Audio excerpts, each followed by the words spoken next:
नमस्कार स्टूडेंट्स आज के इस क्लास में हम लोग पढ़ने वाले हैं अध्याय 5 है ना। अध्याय 5 में जो है बल एवं गति के नियम जो है हम पढ़ रहे थे। अध्याय 5 बल एवं गति के नियम। ओके, तो इसमें जो है हम जो पिछली क्लास जो हुई थी उसमें जो है हम जो है घर्षण बल के बारे में पढ़े थे और आज हम लोग पढ़ने वाले हैं जड़त्व तथा द्रव्यमान है ना। जड़त्व तथा द्रव्यमान पढ़ने वाले हैं। इसके अलावा जो है संतुलित और असंतुलित बल क्या होता है और इसके अलावा जो है गति का प्रथम नियम, उसके अलावा जो है रैखिक संवेग। तो इन जो है चार टॉपिकों पर चार जो टॉपिक हैं इन पर हम क्या करेंगे, चर्चा करेंगे और समझने का प्रयास करेंगे कि ये जो है इसमें क्या क्या चीज़ें हैं है ना, और क्या क्या चीज़ें हमको जो है समझनी है।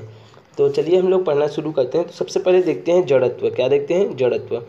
तो यदि हम जड़त्व की बात करते हैं, जड़त्व पे जो है गैलीलियो नामक जो एक वैज्ञानिक था, वो भी क्या किया था इसके बारे में बताया था, जिसको मैं जो है पिछली क्लास में बता चुका था, हाँ ना, बता चुका हूँ।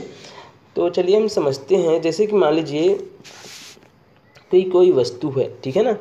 कोई वस्तु जो है क्या करता है, एक वस्तु जो है, मान लीजिए यहाँ पर एक वस्तु, जैसे कि यहाँ पर देखिए आप, जैसे कि मान लीजिए एक जो है वस्तु जैसे खंभा है, यहाँ पर खंभा। तो खंभा अगर कहीं पर गड़ा दिए हैं तो खंभा जो है क्या होगा, अगर जब तक हम उस पर क्या ना करें, इस पर कोई भी जो है बल नहीं लगाएं है ना लगाएं, कुछ भी ना करें, तो खंभा जो है क्या होगा, वो जो है जैसा का तैसा जो है खड़ा रहेगा यहीं पर। ठीक है। कोई गाड़ी खड़ी हुई है यहाँ पर, मान लीजिए कोई गाड़ी जो है ऐसा जो है कोई गाड़ी खड़ी हुई है, मान लीजिए एक गाड़ी खड़ी हुई है। अभी इस गाड़ी पर जो है जब तक हम कुछ भी जो है इसमें क्या ना करें, इस पर कोई बल न लगाएं, तो ये गाड़ी भी क्या होगी, यहीं पर जो है खड़ी रहेगी। या फिर जो है कोई वस्तु जो है क्या कर रही है, गति अवस्था में है, तो वो हमेशा जो है वैसी जो है गति अवस्था में ही रहेगी जब तक हम इसमें क्या ना करें, इसमें जो है जब तक हम जो है कोई इसमें बल न लगाएं, हस्तक्षेप ना करें। ठीक है ना। तो होता क्या है कि हर जो संसार में जितनी भी जो वस्तुएं हैं, ठीक है ना, वो या तो स्थिर रहती है या फिर क्या रहती है, गतिशील रहती है। जैसे पृथ्वी की हम बात करते हैं, पृथ्वी जो है गोल गोल लगातार क्या कर रही है, चक्कर लगा रही है ना, समझ में आ रहा है। तो पृथ्वी क्या रुकती है? क्या नहीं रुकती, वो लगातार जो है चक्कर लगाती रहती, इसलिए तो दिन और रात होता है। यदि रुक जाती तो क्या हो जाता है, लंबे समय के लिए दिन हो जाता है या फिर लंबे समय के लिए रात हो जाता है, लेकिन ऐसा नहीं होता है, आपने देखा होगा। तो संसार की जितनी भी वस्तुएं हैं उनमें क्या होती है, उनकी एक निश्चित अवस्था होती है, या तो वो जो है स्थिर अवस्था में होती है या फिर गति की अवस्था में होती है। समझ में आ रहा है ना। जब तक जो है उन पर कोई भी जो है बाह्य बल नहीं लगता, तब तक या तो वो स्थिर अवस्था में रहती है या फिर गतिशील अवस्था में रहती है। ओके, समझ में आ रहा है ना। और उन वस्तुओं की जो ये अवस्था होती है, या फिर गतिशील होती है या फिर स्थिर होती है, तो वो जो है इनकी मूल अवस्था कहलाती है, जिनको वो जो है बनाए रखना चाहती है, बदलना नहीं चाहती है। समझ में आ रहा है ना।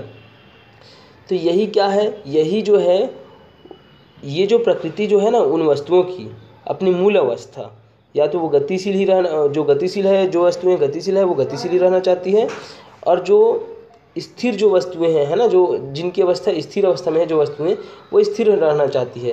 तो ये क्या है, ये जो है वस्तुओं की जो है क्या है, प्रकृति है ना। और इसी प्रकृति को ही, ये जो प्रकृति है वस्तुओं की, इसी को हम क्या बोलते हैं, जड़त्व बोलते हैं। क्या बोलते हैं स्टूडेंट्स? जड़त्व। ठीक है ना, क्या बोलते हैं, जड़त्व।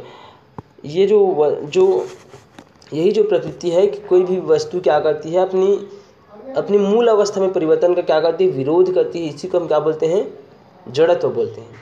ठीक है ना, मतलब वो जो है अपनी अवस्था को बनाए रखना चाहती है। अब इसके बाद जो है यदि हम बात करते हैं, यहाँ पर हमारे सामने जो है कई प्रकार के जो है सवाल भी आते हैं कि क्या सभी जितनी भी जो वस्तुएं हैं सभी का जो है क्या होता है, जड़त्व होता है, सभी वस्तुओं में जड़त्व होता है। और जड़त्व जो होता है तो क्या सभी जो है जितनी भी वस्तुएं हैं सभी का जड़त्व क्या समान होता है, और जड़त्व जो है किस पर निर्भर करता है ना। तो इसको हम जो है उदाहरण के द्वारा समझेंगे। ठीक है ना, क्या करेंगे यहाँ पर, उदाहरण के द्वारा समझेंगे। ठीक है। जैसे कि आपने देखा होगा कि यहाँ पर जो है दो उदाहरण आपके बुक में दिया हुआ है ना। तो यहाँ पर हम बात करते हैं, जैसे कि यहाँ पर दिया है खाली बोतल को, आप देखना, ये जो है खाली बोतल है जिसमें कुछ नहीं भरा है। ओके, क्या है, प्लास्टिक का खाली बोतल है। एक दूसरा बोतल है जिसमें क्या है, इसमें जो है क्या भरा है, इसमें पानी भरी हुई है। ठीक है ना। अब इसमें भी पानी जो है भरा हुआ है।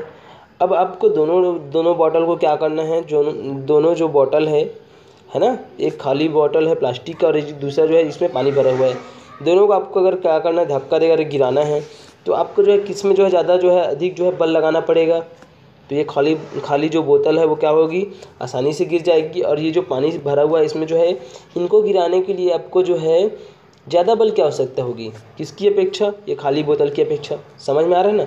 इसका मतलब क्या हुआ, इसका मतलब ये हुआ कि यहाँ पर जो है इनका द्रव्यमान क्या था, कम था खाली बोतल का, और जो भरी हुई जो बोतल है, पानी से भरी हुई बोतल, इनका द्रव्यमान क्या है, इनका द्रव्यमान अधिक है। तो इसका मतलब ये है कि जो जड़त्व जो है, चूंकि हम जो है इनकी मूल अवस्था में क्या कर रहे हैं, परिवर्तन कर रहे हैं, क्या कर रहे हैं, परिवर्तन कर रहे हैं। जैसे कि आप यहाँ पर देख सकते हैं, ये जो दोनों जो बोतल जो थी वो क्या थी, यहाँ पर रखी हुई थी, मतलब ये जो है स्थिर अवस्था में है। अब इस स्थिर अवस्था से हम जो है इनकी अवस्था में क्या कर रहे हैं, परिवर्तन कर रहे हैं, मतलब इनको गिरा रहे हैं, ठीक है ना। तो ये जो खाली बोतल है इनका द्रव्यमान क्या है, कम है। ये जो भरी हुई बोतल है पानी से, वो उनका द्रव्यमान क्या है, ज़्यादा है। तो यदि हम दोनों को जो है क्या करते हैं, गिराते हैं, तो हमको जो है खाली बोतल को गिराने में कोई ज़्यादा मेहनत नहीं लगता, मतलब ज़्यादा बल लगाना नहीं पड़ता। जबकि जो है ये जो भरी हुई बोतल है ना, इसमें जो हमको क्या करना पड़ता है, ज़्यादा बल लगाना पड़ता है। इसका मतलब ये हुआ कि जो जड़त्व जो है, जड़त्व किस पर निर्भर करता है, जड़त्व जो है किसी वस्तु के द्रव्यमान पर निर्भर करता है। किस पर निर्भर करता है, किसी वस्तु के द्रव्यमान पर निर्भर करता है। इसी प्रकार से हम और देख लेते हैं उदाहरण, आपको और क्लियर हो जाएगा। जैसे कि आप साइकिल में हैं, साइकिल में आप अकेले कहीं भी जाते रहते हैं, तो स्पीड में चला रहे हैं और अचानक से आपको रोकना हो, तो आप क्या करते हैं, बहुत तेज़ी से क्या कर लेते हैं, ब्रेक लगा देते हैं, और क्या हो जाता है, बहुत जल्दी जो साइकिल जो है रुक जाती है, ठीक है ना। और इसी प्रकार से यदि आप क्या हो गया, साइकिल में जो है आपका जो है कोई मित्र है, या फिर और 2-3 जने बैठ गए एक ही साइकिल में, अब वो जो है चला रहे हैं, थोड़ा स्पीड में है, अब आपको रोकना हुआ अचानक से, मतलब अभी तक साइकिल क्या थी, गतिशील थी, अब आप क्या कर रहे हो, साइकिल को जो है रोकना चाहते हैं, है ना, और वो भी जो है तेज़ी से मतलब तुरंत रोकना चाहते हैं।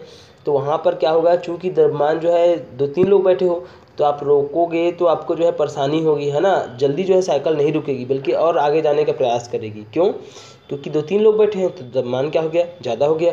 और जब शुरू में बैठे थे तो केवल साइकिल में जो है एक ही जने बैठे थे, द्रव्यमान क्या था, कम था।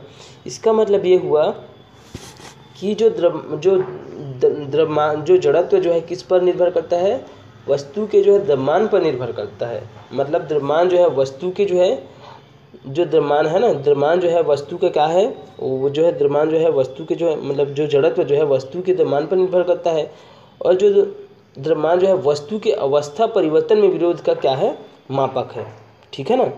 तो यहाँ पर हम जो है जानते हैं, है ना, इनका जो है हम समझते हैं, जो जड़त्व को हम लोग जो है अच्छे से समझ लेते हैं एक बार, है ना, कि जड़त्व जो है क्या है, समझते हैं। जड़त्व किसी वस्तु की, है ना, किसी वस्तु की वह प्रकृति है ना, जिसके कारण से क्या होता है, जो वस्तु जो है अपनी विरामावस्था या फिर गति अवस्था में बने रहने का क्या करती है, प्रयास करती है। मतलब जो है किसी वस्तु का जो है वह गुण जिसके कारण वो जो है अपनी गति अवस्था में या फिर जो है स्थिर अवस्था में जो है बनी रहनी चाहती है ना, बना रहना चाहती है, उसी को हम क्या बोलते हैं, उसका जो है ये जो प्रकृति है इसको हम बोलते हैं जड़त्व। क्या बोलते हैं, जड़त्व। और जड़त्व जो है किसी भी वस्तु के जो है द्रव्यमान पर निर्भर करता है। किस पर निर्भर करता है, द्रव्यमान पर निर्भर करता है। ओके, द्रव्यमान पर निर्भर करता है कि किसी वस्तु का द्रव्यमान जितना ज़्यादा होगा उसका जड़त्व क्या होगा, उतना ही ज़्यादा होगा। ओके, मतलब द्रव्यमान जो है वस्तु की अवस्था परिवर्तन में विरोध का क्या है, मापक है। मतलब जो है ये जो वस्तु का जो द्रव्यमान जो है ना, वो क्या है, जड़त्वीय प्रवृत्ति का क्या है, माप है। कहने का मतलब क्या है, कहने का मतलब ये है कि द्रव्यमान किसी वस्तु का द्रव्यमान जितना ज़्यादा होगा उनका जड़त्वीय प्रवृत्ति क्या होगी, उतनी ही अधिक होगी। और यदि द्रव्यमान कम है उनका जड़त्व भी क्या होगा, उतना ही जो है कम होगा। ओके, समझ गए। और ये जो है यहाँ पर हम समझते हैं, है ना, ये सही पद्धति में द्रव्यमान का मात्रक तो किलोग्राम होता है, आप जानते हैं, ठीक है। तो आपने यहाँ पर जान लिया कि जड़त्व क्या होता है। जड़त्व कहने का मतलब ही वही है कि कोई भी वस्तु जो है उनकी जो मूल अवस्था में बने रहने की क्या जो प्रवृत्ति जो होती है ना, वही क्या है, जड़त्व है।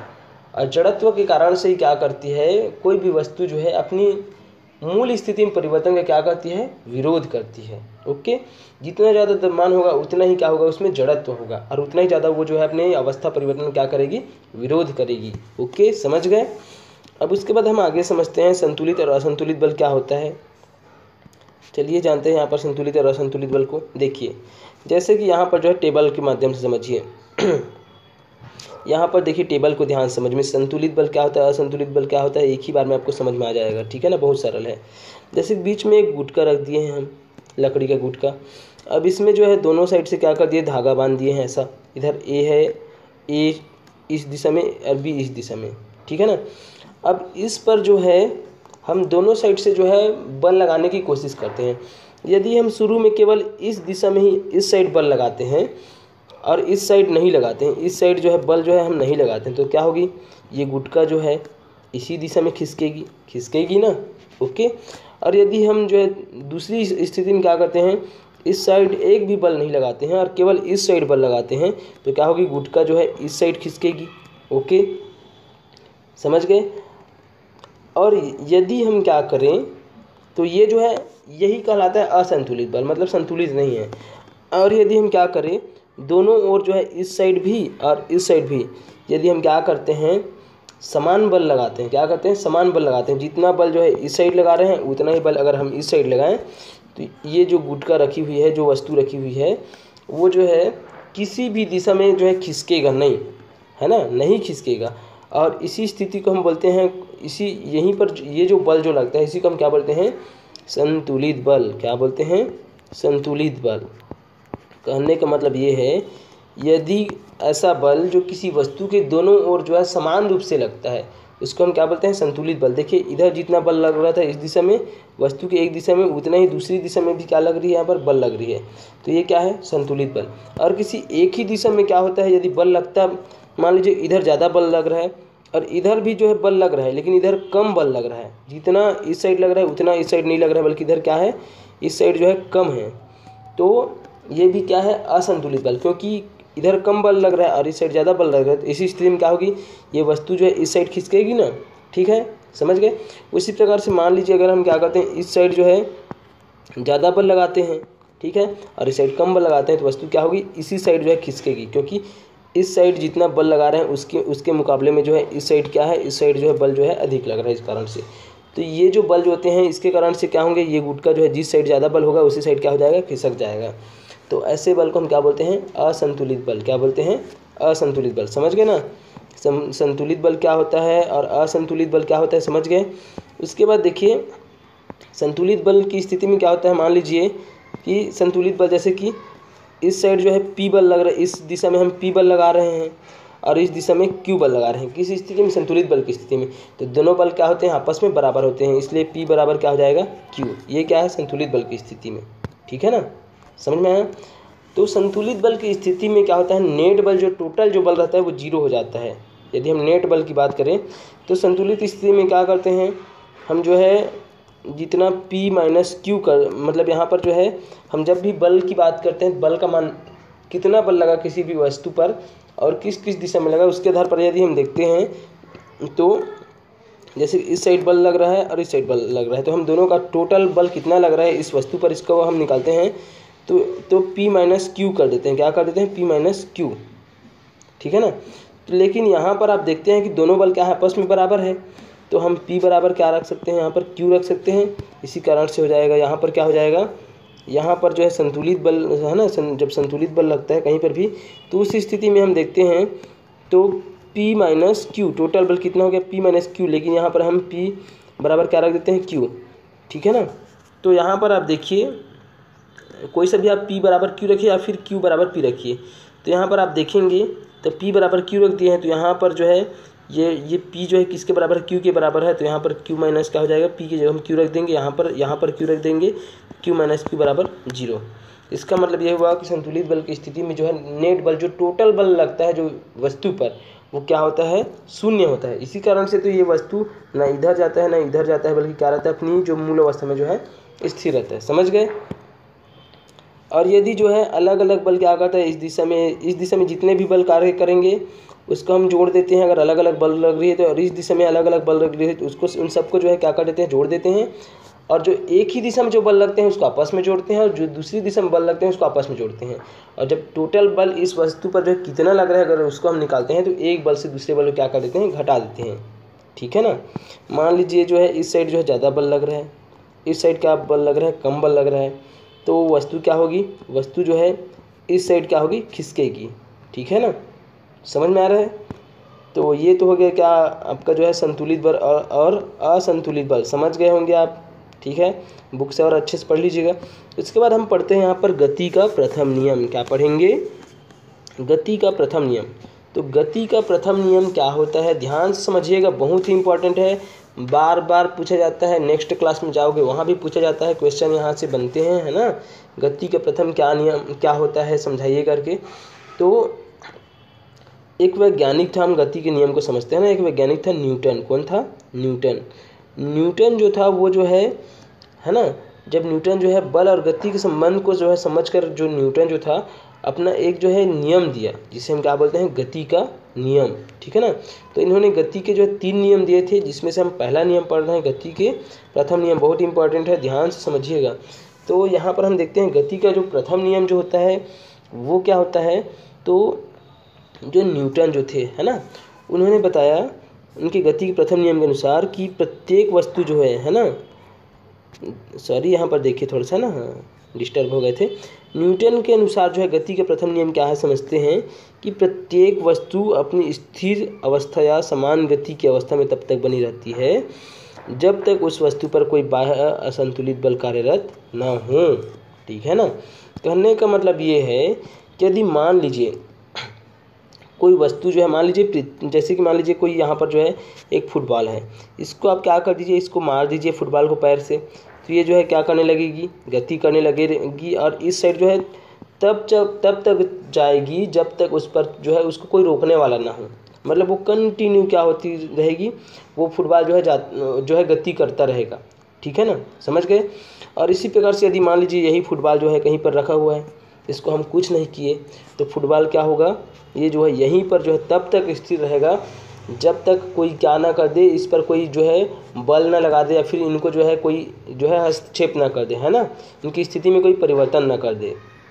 समझ गए। ये था क्या, ये बताया था ये जो न्यूटन जो था बताया था अपने गति के प्रथम नियम में। इनके कहने का मतलब था कि संसार में जितनी भी वस्तुएं हैं, यदि वो गतिशील अवस्था में है तो गतिशील अवस्था में ही रहेगी, और यदि कोई वस्तु स्थिर है तो स्थिर ही रहेगी जब तक कि उस पर जो है कोई बाह्य बल न लगाया जाए। और इसी को हम क्या बोलते हैं?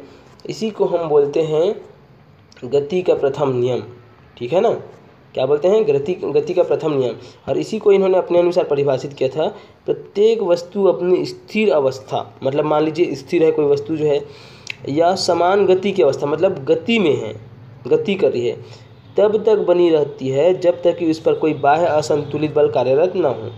मतलब जब तक हम किसी भी जो स्थिर कोई वस्तु स्थिर है या फिर कोई वस्तु गतिशील है, लगातार गति कर रही है, उस पर जब तक हम जो है बाह्य असंतुलित बल, कहने का मतलब है बल लगा रहे हैं ना उनके विरोध में, या गतिशील है तो उनको रोकने के विरोध में, उनकी गतिशीलता समाप्त करने के लिए, या फिर कोई वस्तु स्थिर है तो उनको गतिशील करने के लिए, या फिर है ना उनकी स्थिति में परिवर्तन करने के लिए जो हम बल लगाते हैं, उसी को यहाँ पर असंतुलित बल बोला गया है। तो इनका कहना था कि प्रत्येक वस्तु अपनी स्थिर अवस्था या समान गति की अवस्था में तब तक बनी रहती है जब तक कि उस पर कोई बाह्य असंतुलित बल कार्यरत न हो।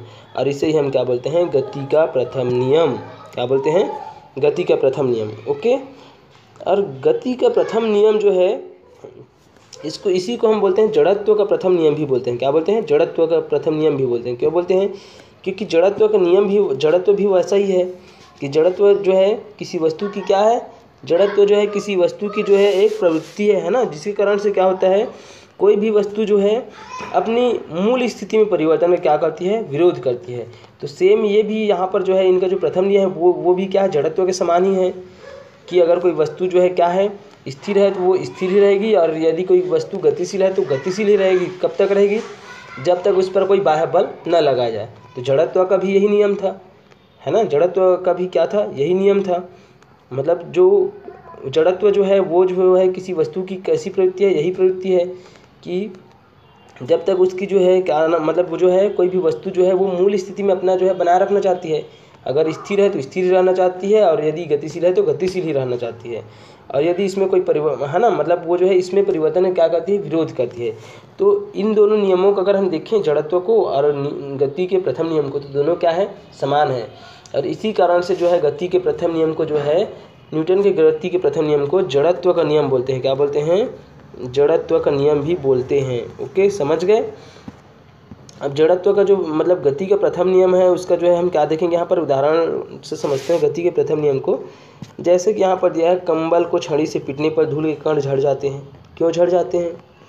इसलिए झड़ जाते हैं क्योंकि कंबल को जैसे ही हम पीटते हैं तो कंबल क्या हो जाता है, गतिशील हो जाता है और कण जो है स्थिर रहता है, और इसी कारण से वो क्या हो जाते हैं, झड़ जाते हैं। ठीक है। पेड़ को हिलाने पर उसमें लगे फल नीचे गिर जाते हैं। उस दिन पिछली जो कक्षा थी है ना, उसमें मैं बताया था, जैसे कि मान लीजिए क्या है, पेड़ है, इस पेड़ में जो है ये इसका डंगाल है, यहाँ पर जो है फल लगा हुआ है। अब आप क्या करेंगे, ये जो पेड़ जो है ना, ये जो पेड़ है इसको क्या करेंगे, जोर जोर से हिलाएंगे। अब जब आप हिलाएंगे तो ये पेड़ का जो फल जो है क्या है, वो स्थिर अवस्था में है, किंतु आपका जो ये आप जो है पेड़ की जो शाखा जो है उसको क्या कर रहे हैं, हिला रहे हैं, तो इसका जो डंगाल जो है क्या होगा, हिलेगा। और हिलने की वजह से मतलब ये पेड़ की जो शाखा जो है वो तो क्या हो गई, गति अवस्था में आ गई, किंतु इनका जो फल जो था वो क्या था, वो स्थिर अवस्था में था। और इसी कारण से जो है इस साइड जो है गतिशील अवस्था में रहता है और वो जो है स्थिर अवस्था में बना रहता है। इस कारण से टूट करके क्या हो जाते हैं, जो फल जो है नीचे गिर जाते हैं। इसका सिंपल सा और उदाहरण ले लीजिए आप, क्या आप जो है किस में बैठे हैं आप बस में बैठे हैं, जा रहे हैं, है ना, आप बस में बैठे हैं, जा रहे हैं, और अचानक से यदि क्या हो जाए, बस का ड्राइवर जो है वो ब्रेक लगा दे, अचानक से बस रुक जाती है, तो आप जो है जैसे कि यहाँ पर कुर्सी है ऐसा, है ना, यहाँ पर आप बैठे हैं, ये आप बैठे हैं ऐसा, ये आपका पैर है, ठीक है ना, तो आप बैठे हैं यहाँ पर, तो जैसे ही क्या होगा, आप जो है यहाँ पर बैठे रहेंगे और जैसे ही अचानक से क्या हो जाता है, अचानक से जो है ड्राइवर ब्रेक लगा देता है, तो बस क्या हो जाती है, रुक जाती है। अब बस रुकती है तो आपको भी रुक जाना चाहिए, सेम ऐसा सीधा, लेकिन आपका ये वाला जो शरीर का ऊपर का जो भाग जो है क्या हो जाता है, नीचे की ओर झुक जाता है, और नीचे का भाग जैसा का तैसा बना हुआ रहता है। क्यों? क्योंकि आपका जो है नीचे वाला जो भाग जो है क्या रहता है, बस के साथ में जो है गतिशील रहता है, तो अचानक से बस रुकती है तो ये वाला भाग जो है नीचे का भाग भी क्या रहता है, रुक जाता है। किंतु आपका जो ऊपर का जो शरीर का जो भाग रहता है वो गति अवस्था में होती है, तो गति की अवस्था में होने के कारण से वो जो है अचानक से क्या हो जाती है, वो अपनी अवस्था में जो है परिवर्तन का विरोध करती है, मतलब अपनी अवस्था में ही बना रहना चाहती है ना। इसी कारण से जो है ये जो है आपका सिर वाला भाग जो है वो जो है नीचे की ओर क्या हो जाता है, झुक जाता है, किसी कारण से, जड़त्व के नियम के कारण से ही है। जड़त्व का जो गति का प्रथम नियम है वो क्या है, जड़त्व का ही नियम है, ठीक है ना, जड़त्व का नियम बोलते हैं, समझ गए। तो ये हो गया आपका क्या, गति के प्रथम नियम का क्या हो गया, उदाहरण, समझ गए ना। धूल कंबल से जो है, कंबल को जो है छड़ी से पीटने पर धूल एक कण का गिर जाना, पेड़ को हिलाने से जो है उनके फलों का गिर जाना, चलती हुई बस अचानक से रुक जाने पर आपका जो है है ना, जो बैठे रहते हैं जो सवारी उसमें, उनका जो है आगे की ओर झुक जाना, ठीक है ना। या फिर जो है बस गति हुई रहती है और अचानक से रुक जाती है, फिर भी हम आगे की ओर क्या हो जाते हैं, झुक जाते हैं। और अचानक से यदि हम बैठे हैं और बस जो है खड़ी हुई है और अचानक से बस जो है क्या करती है, चलना शुरू करती है, तो हम क्या हो जाते हैं, पीछे की ओर झुक जाते हैं। तो ये भी क्या है, ये भी जो है गति के प्रथम नियम का क्या है, उदाहरण है। ओके, उसके बाद हम समझते हैं रेखीय संवेग। क्या समझेंगे यहाँ पर हम, रेखीय संवेग। संवेग क्या होता है समझ लेते हैं। तो सबसे डायरेक्ट हम समझते हैं संवेग क्या होता है। तो संवेग जो है, देखिए यहाँ पर संवेग जो है, संवेग किसी वस्तु के द्रव्यमान व वेग का गुणनफल क्या कहलाता है, संवेग कहलाता है। क्या कहलाता है, संवेग। किसी वस्तु के द्रव्यमान व संवेग का गुणनफल क्या कहलाता है, संवेग कहलाता है। किसी वस्तु का संवेग p उसके द्रव्यमान m और वेग v के गुणनफल से परिभाषित होता है, p इक्वल टू एम भी, ठीक है। अब संवेग को हम समझ लेते हैं, ठीक है ना। तो संवेग कहने का मतलब है किसी वस्तु का जो है, संवेग जो होता है किसी वस्तु के द्रव्यमान और वेग के गुणनफल को ही हम क्या बोलते हैं, संवेग। जैसे कि मान लीजिए एक गुब्बारा है, क्या है, आप जो है ऐसा ढाल में जो है यहाँ पर खड़े हैं, आप क्या करें, इस ढाल में जो है आप खड़े हैं यहाँ पर, ठीक है ना। अब यहाँ से आपको जो है एक बड़ा सा जो है गुब्बारा आएगा, गुब्बारा को लुढ़का दिए ऊपर से, तो बड़ा सा जो गुब्बारा है उसको लुढ़का दिए, तो आप यहाँ पर रोकोगे यहाँ पर, तो आपको कितना चोट आएगा, कम चोट आएगा, ठीक है ना। अब यहीं पर हम क्या करते हैं, एक बड़ा सा जो है क्या कर देते हैं, बड़ा सा जो है लोहे का क्या है, एक गोला है, मान लीजिए एक बड़ा सा जो है चट्टान का जो है लोहे का जो है गोला है, उसको हम क्या कर रहे हैं, यहाँ से लुढ़का दिए। अब आपको रोकना है तो क्या होगी, यहाँ पर आपको जो है गंभीर चोट आएगी, आप रोक नहीं पाएंगे उनको, ठीक है ना। आपके ऊपर से जो है वो क्या हो जाएगा, गुजर जाएगा, उसको हम नहीं रोक सकते। क्यों यहाँ पर क्या अंतर पाएँ आप दोनों में, ये अंतर पाएँ कि ये जो था क्या था, यहाँ पर जो था शुरू में, यहाँ पर जो गुब्बारा था उनका द्रव्यमान क्या था, कम था। और द्रव्यमान कम होने की वजह से क्या हुआ, उनका संवेग क्या था, कम था। क्योंकि संवेग जो है किस पर निर्भर करता है, वस्तु के जो है संवेग जो है वस्तु के द्रव्यमान पर निर्भर करता है। तो गुब्बारा जो है हल्का था, इस कारण से आप उसको रोक लिए, आपको चोट कम आई। लेकिन जब हम लोहे का एक जो है ऐसा गोला को क्या करते हैं, बड़ा सा गोला को हम क्या करते हैं, ऊपर से लुढ़काते हैं, उसको रोकने का प्रयास करते हैं, तो उसको हम नहीं रोक पाते। क्यों नहीं रोक पाते, क्योंकि उनका द्रव्यमान क्या है, ज़्यादा है। द्रव्यमान अधिक होने के कारण से उनका संवेग भी क्या होगा, अधिक होगा। समझ गए। यही क्या कहलाता है, संवेग कहलाता है। ठीक है ना। संवेग जो है किसी वस्तु के द्रव्यमान और उनके वेग का क्या है, गुणनफल है, उसी को हम क्या बोलते हैं, संवेग बोलते हैं। समझ गए। तो और संवेग जो है, ठीक है ना, यहाँ तो संवेग, यदि हम संवेग की बात करते हैं, किसी वस्तु का संवेग p उसके द्रव्यमान m और वेग v के गुणनफल से परिभाषित होता है।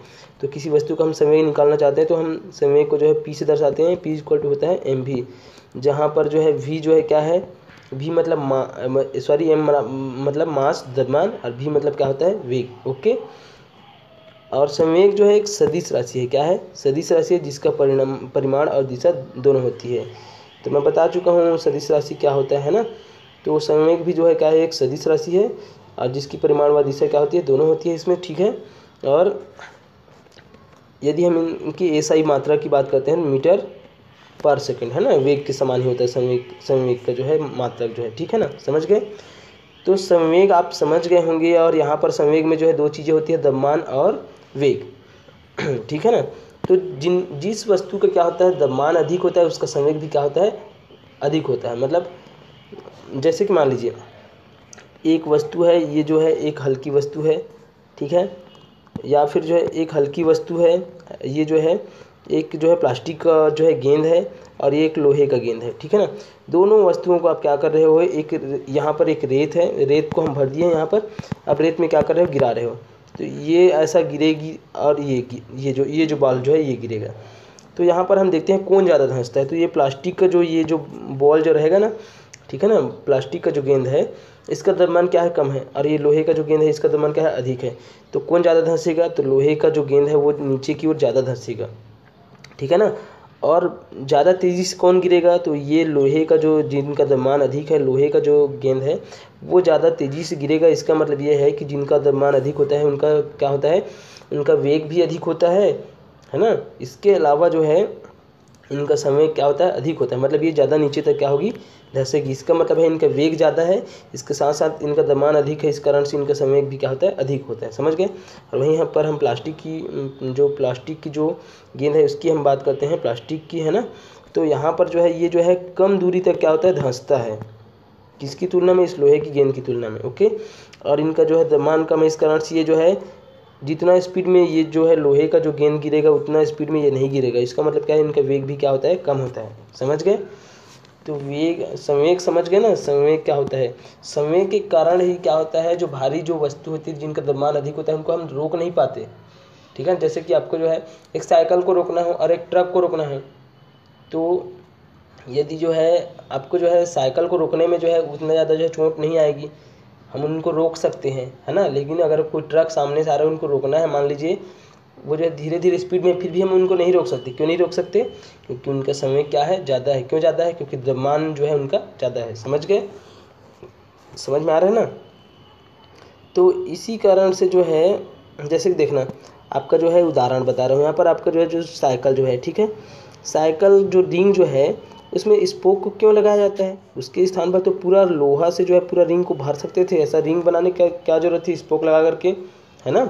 तो ऐसा इसलिए किया जाता है क्योंकि अगर पूरा लोहा लगा देंगे रिंग में, है ना, तो क्या हो जाएगा, उनका संवेग बढ़ जाएगा, और संवेग बढ़ने मतलब द्रव्यमान बढ़ जाएगा, और द्रव्यमान बढ़ने से संवेग बढ़ जाएगा, और संवेग बढ़ने के कारण से जो है हमको जो है अधिक मेहनत करने की आवश्यकता पड़ेगी चलाने के लिए। समझ में आ रहा है ना। इसी कारण से जो है इनका संवेग कम करने के लिए क्या करते हैं, रिंग के बीचों बीच में जो है स्पोक लगा देते हैं, ताकि उनका द्रव्यमान जो है ज़्यादा ना बढ़े, जिससे उनका संवेग क्या ना हो, ज़्यादा ना हो। समझ में आया।